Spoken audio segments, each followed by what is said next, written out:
Ceci est un livre audio autogénéré par Google. Territorial. Quelle force émane de ce mot? Est-ce dû à son enracinement? Comment est-on passé de ces communaux à l'image désuète et de peu de compétences, à celle d'une fonction publique à la pointe du développement des territoires et de la réponse aux besoins? D'une territoriale imprégnée d'une éthique aussi forte? Si conséquent soit son bilan en termes de développement de services, d'infrastructures et de compétences, elle dysfonctionne. C'est l'analyse d'un cadre et syndicaliste qui, à l'aune d'un nouveau mandat municipal, tend à repérer les grains de sable, à les mettre en lumière pour qu'à l'occasion de ce nouveau départ les élus, les Français fassent leur ces interpellations. Cet essai est à l'image de la complexité de notre société, à multiples entrées, essentiellement celle de l'usager, celle de l'institution au regard des principes d'une démocratie évoluée, celle des agents publics et de l'interaction avec la sphère privée sous forme de réflexion sociale. 3 entrées, 3 approches pour décliner une réflexion sur des réformes pour le moment impossibles que d'aucuns pourraient même juger d'utopiques avant qu'elles ne deviennent les évidences de demain. Partie 1. Autopsie d'un système perverti. 1. De l'alternance locale. Il entre dans la cour pour prendre son poste ce lundi-là de 1995 et interpelle ce collègue hâbleur, gardien de l'hôtel de ville, qu'il apprécie pour sa constante bonne humeur. Il l'interpelle sur le résultat des élections d'hier. Le maire en place passe-t-il au premier tour ou en faudra-t-il un second pour évincer ce jeune directeur de cabinet du Conseil général, qui n'a même pas été capable de prendre la parole devant une salle des fêtes comble? Le maire a évincé par 3 fois un autre challenger bien plus charismatique, président du même conseil général.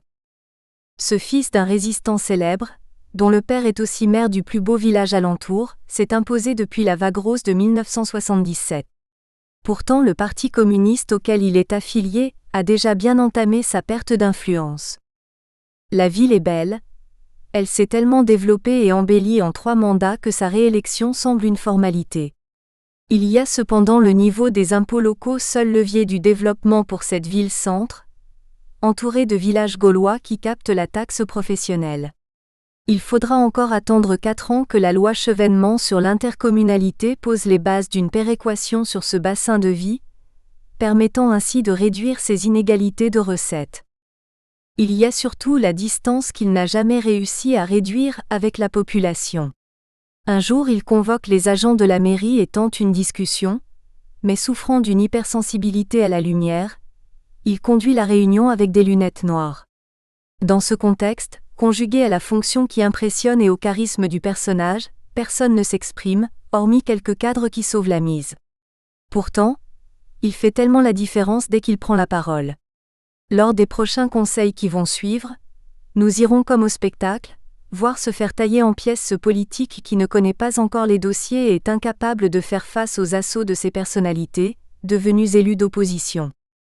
Car le verdict est cruel en ce lendemain de premier tour. La majorité absolue est effectivement très proche, mais celui qui est à 2 doigts de gagner le scrutin n'est pas le maire en place, mais son opposant.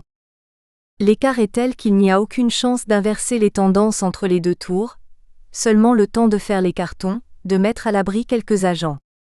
Car le souhait terriblement sincère d'une DGA qui avait vécu cet enfer dans une ville comparable du nord du département, de n'avoir jamais à connaître une alternance, se profilait assurément. Il est courant de dire que c'est dans l'adversité que l'on juge de la sincérité de l'engagement à vos côtés. Cette situation nouvelle allait confirmer cet adage. Nous allions vivre un premier mandat indigne d'une démocratie évoluée. Car la direction syndicale que nous formions allait faire face et ne rien laisser passer. Composée d'une dizaine de militants actifs et bien au fait du droit comme de notre force, le moindre écart allait provoquer nos foudres. L'ancien directeur de cabinet nous avait rejoints, réintégré in extremis dans son grade de rédacteur. Il constituera avec l'équipe historique le fer de lance d'une opposition bien plus efficace que celle des conseillers municipaux des mandatures suivantes. Malgré cette forte résistance, l'épuration alla néanmoins bon train. En quelques mois nous allions perdre tous les emplois fonctionnels, ce qui est légal, mais éthiquement très contestable. Ces territoriaux sont en effet formés pour appliquer une politique au-delà de la personne qui l'incarne. Pendant les 4 mandats qui suivront, la proximité de ce nouvel édile avec la population va lui permettre de ravir ses scrutins avec des scores proches de 70%. Même lorsque la gauche est en tête aux élections nationales. Ce qui arriva à plusieurs reprises. 2. La première épuration. L'épuration n'allait pas s'arrêter là.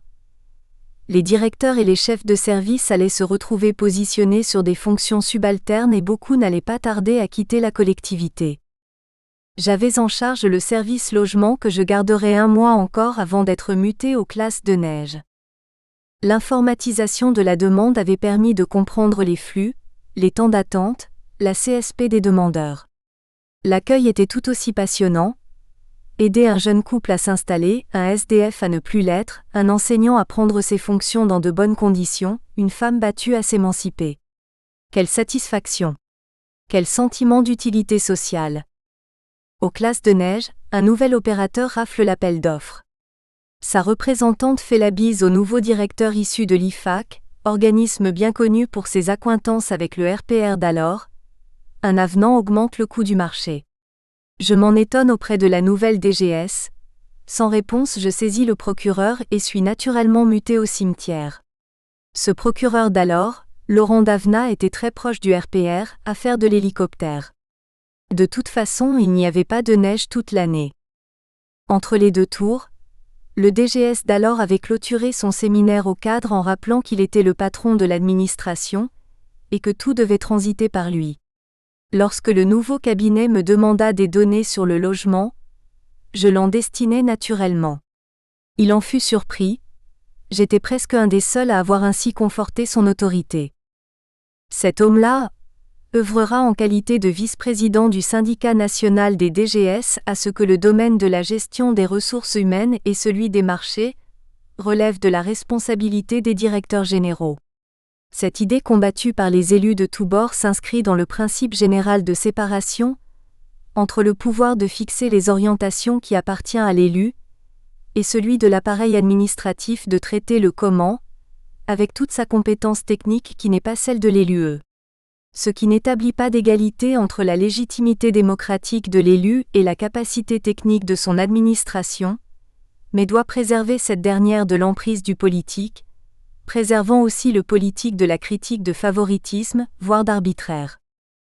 Sauf, nous verrons plus avant, qu'il est actuellement inenvisageable aux politiques d'abandonner cette parcelle de pouvoir. Pour se faire bien voir des nouveaux élus, les cadres en responsabilité esquivaient son autorité. En moins de 6 mois, nous avions perdu la moitié de nos syndiqués et à peu près la même proportion de cadres.